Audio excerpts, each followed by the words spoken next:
Good morning out there. It's 4th of July weekend. I know a lot of you have some big plans, don't you? Hope they're fantastic. Hope they're great. Hope you blow some stuff up, eat some great food, all those things. But today, what I wanted to do, not to detract from the 4th of July, but I think it's very important to share some of these household tips. A lot of people ask me certain things. I've been around, I've seen some things, so I've got some life experiences. One thing I'm going to teach you today, 'cause I get this a lot. I get this three, four times a day probably. It's like, Panda, how do you clean a TV screen? Like, just how do you do it? Like, there's probably a little dust on there. How do you clean that off without the chemicals and things? It's a very simple solution. What I do is you take a spray bottle just like this, and I make these the same way I make my douches. Okay, I use about 80% vinegar, apple cider, because that's also from the earth, and apples are better for douching that I've found. That's just my opinion. So I use about 80% vinegar, 20% water.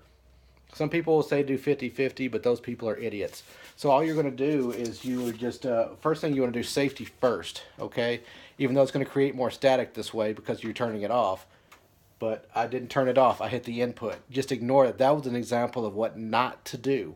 So now that it's off, you can just kind of go around here and just mist it. Just mist it. Just like you want to be misted around the pool when it's hot out. You don't want to be splashed. You want to be gently misted. And then you're just going to wipe. Just wipe. Just like that. If you want to make fun with it, make fun with it, have fun with it, and make fun with it. You can pretend you're learning karate as well. I call this cleaning the TV. This is the move. Mr. Miyagi taught me this in 1972. And I fought people around the world using this exact move right here. And at the same time, I left the TV sparkling. So really, it's a win-win. It's a great situation, great scenario. So if you can't make this at home, you don't have the materials, let me know. I'll start selling my douches online, and then you can use these all over the house. So thanks for your time. Have a happy 4th.